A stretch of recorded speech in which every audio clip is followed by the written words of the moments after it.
If you're a value investor, one of the most fertile grounds that you can shop at would be the financial sector, specifically the banking sector. What we have here is kind of a cross-section of 5 of the more prominent banks in the country. And what I want you to notice is you can see that they're all highly rated, BBB plus for Citigroup. The rest are in A ratings.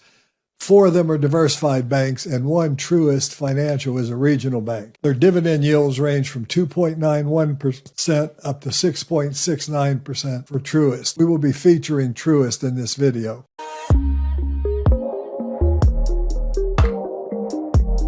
Hello, everybody. This is Chuck Carnevale, co-founder of Fast Graphs, the fundamentals analyzer software tool, aka Mr. Valuation. And as a value investor, I'm always looking for value for long-term investment. And I want to emphasize, value investing is about investing for the long term. It's about investing for the next 3 to 5 years or longer. It's not about what the price is going to do in the next month or next 6 months or even next year. It's about identifying the intrinsic value of businesses and buying them at attractive valuations. And we're going to look today at the banking sector. It's a sector that's obviously been really beaten up, and we know why it's been beaten up. And of course, that was because of the debacle that happened with Silicon Valley Bank. And I want to talk a little bit, if you will, about the banking industry in general and try to give you some nuances of what the banking industry is really all about. First and foremost, I think investors need to recognize that banks are primarily operate on faith, on the fact that people believe that the bank, is safe and they can invest their money there. But this word investing money is something that's also slightly a misnomer. For example, if you make a deposit in a bank or buy a CD in a bank, what you're essentially doing is you're loaning the bank that money. It's more of a loan than it is an investment. And the bank then will pay you interest on that loan, and then, of course, promise to pay you back. If it's a real liquid investment, you have your money available at all times. If it's a CD or a certificate of deposit, it might you might extend your loan for a longer period of time. But here is the point: banks use that money to make money. That's how they make money. They use that money to loan it out to other people or entities. They use that money to invest in other securities like government bonds, for example, and as a result, the banks do not have all of the deposits that were made on behalf of their customers in the bank. They have to keep a reserve, an ability to operate where they can cover any of the normal banking operations, where, normal withdrawals and normal functioning operations of the bank. And everybody believes that the bank is there and they believe their money's safe and they believe it's in there. But what happened with Silicon Valley Bank is that they invested what they did with the money that was loaned to them. And I'm oversimplifying this, by the way. They invested it in treasury bonds and things long term. And in the face of dropping interest rates, that worked out real well for a while. But once interest rates start rising, they were extremely exposed. And all of a sudden, when there was some concern about whether the bank was healthy or not, and many of the private equity firms were recommending to their clients, all of them from Silicon Valley predominantly, to withdraw their money. The bank did not have, obviously, the assets on hand to cover all those withdrawals, and they were forced to then liquidate some of their investments. And of course, Bond 101 investing says that in a rising interest rate environment, the value of bond prices will drop, at least temporarily, if not held to maturity. And of course, they were being forced to liquidate bonds at a terrible loss. And of course, we see what happened here. We see this basic total collapse. Right now, the bank's, technically trades at 39 cents. Now, the bank was bought up by First Citizens Bank shares. I'm not really sure why First Citizens bought it. I don't follow these two banks. But what I did want to point out to you was there's a lot of news and a lot of controversy. First Citizen Bank to receive money to refinance. They sue HSBC for poaching their customers. PacWest, other beaten down regional bank stocks are rallying. We can go into the news on bank stocks and we can get, an awful lot of information. But the bottom line is that when you're looking at, banks and the fact that, what happened to the banks. I'm going to be covering very briefly 5 major banks here. And I'm going to end with Truist, and we're going to be focusing on Truist. I'm going to look at these banks, post the Great Recession, as I call it, if you will. And we're going to be looking at how these banks have been operating since then and what the dividends. So we're going to do it in alphabetical order. Citigroup is the lowest credit rating, BBB+, but it's also one of the larger money center banks in the country, obviously. All these banks are big. You can see that their business, is somewhat cyclical. And you can see that the prices track that, and you can see that valuations are low.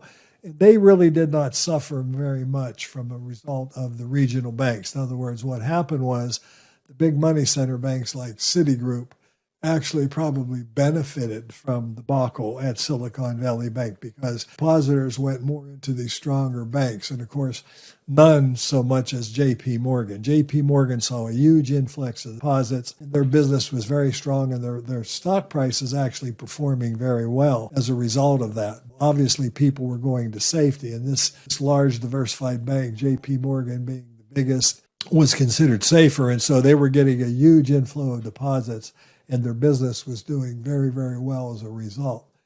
And U.S. Bancorp, though, used to be considered a regional bank. It's now considered a diversified bank. If you look at them, they were one of the ones where saw their stock price drop in conjunction with all the debacle that was going on in Silicon Valley. People did not trust the smaller, and of course this is small at almost $47 billion.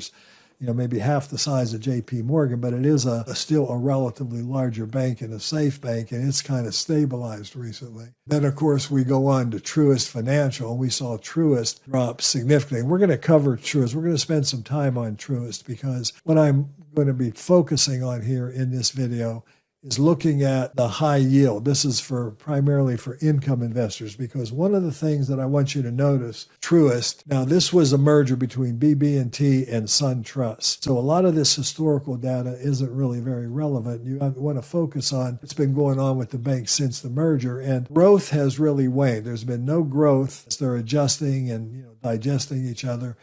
But this really big drop in valuation was basically in sympathy with what happened at the SIVB, the other regional bank. And I think it's well overdone. And the point of Truist, or a company like Truist, is that you can buy the company now, PE ratio of 7, and that's less than half what it is normally, as you can see, traded at about 13 to 14 times earnings. That's been its historical valuation, which is a slight discount to what I would call normal, which would be 15. But that's still where this bank ought to be trading at, even with no growth. You saw a no growth period here where you actually saw some negative growth. You saw minus 19% and plus 26%. Then from there you saw minus 7, 8, minus 1. So during this low growth period, they still traded at 13.5 to 14 times earnings.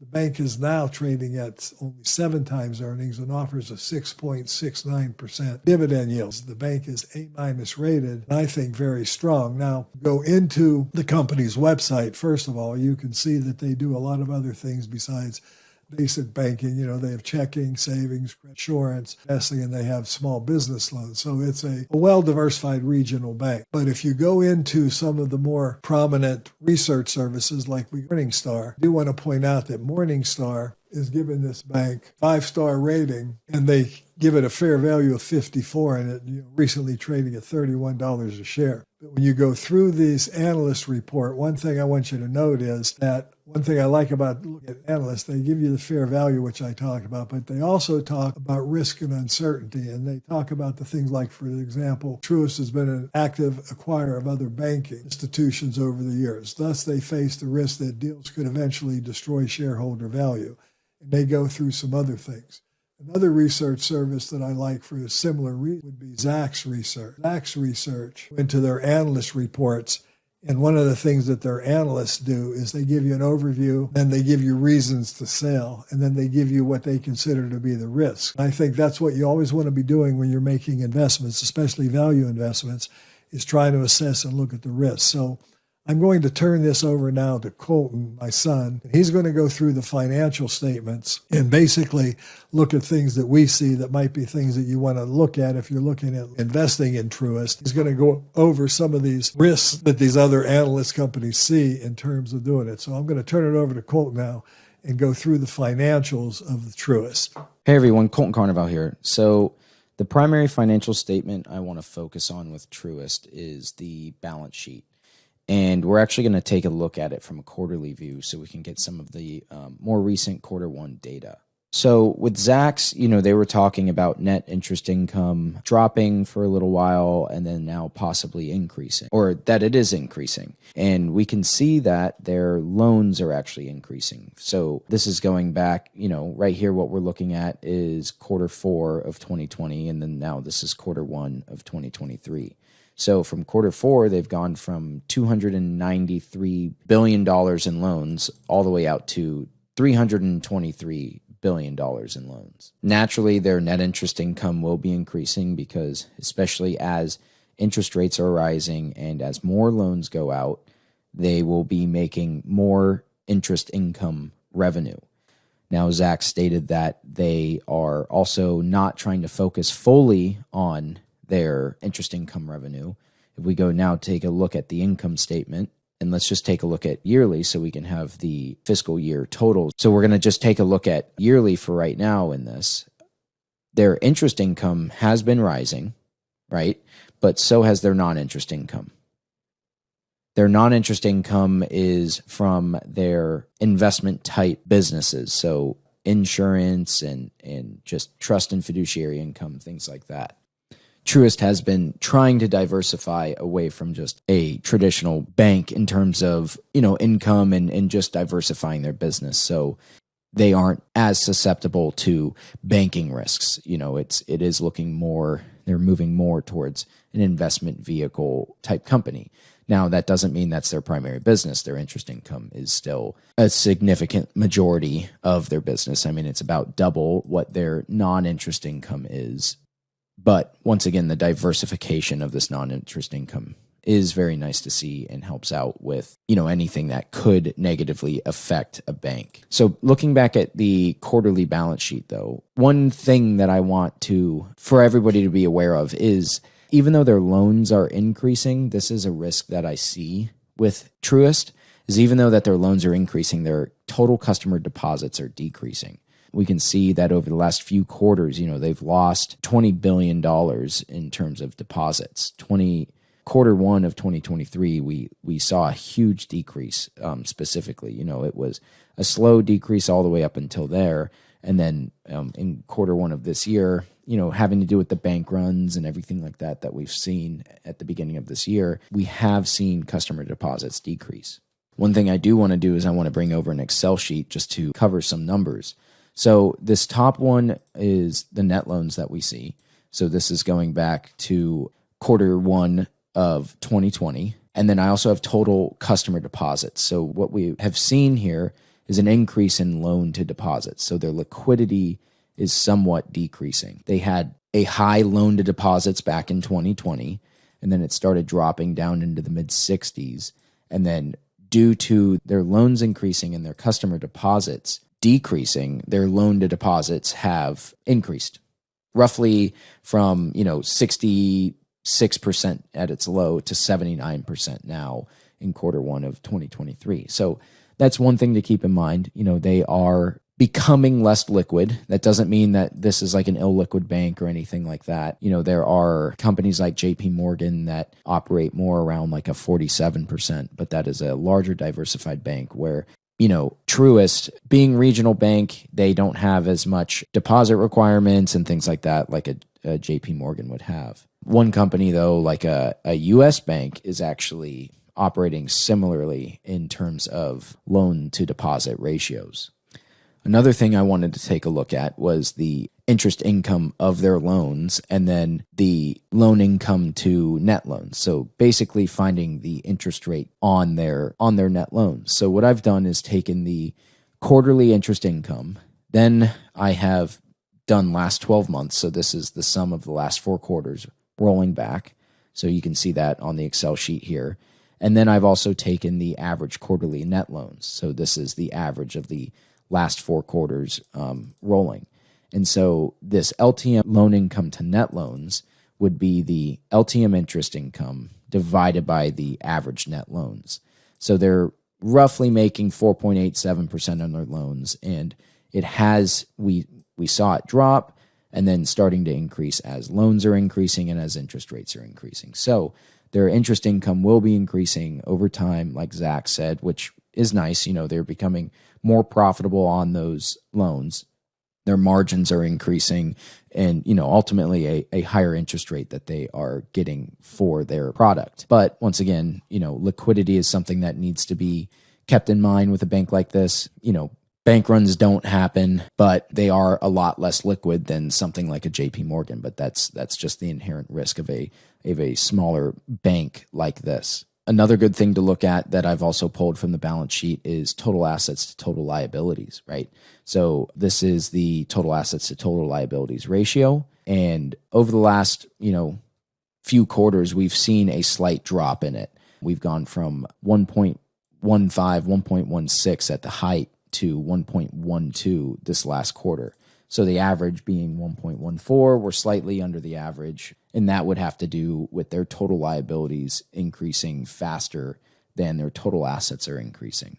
So once again, I'm not saying there is a liquidity issue with this bank. It's just something to keep in mind. Right now, we are definitely seeing banks become less liquid as people are removing deposits and moving somewhere else. But I still don't really see this as being like a financial stress of this bank. And, especially with its valuation and its dividend, I think there is some, quote unquote safety built into the current stock price. This bank definitely seems to operate, their capital requirement ratios, everything like that. They definitely maintain liquidity, but it's just something to think about and watch over time, especially over the next year with the recent bank runs and possibly what interest rates are going to be doing and what the market will be doing as a whole.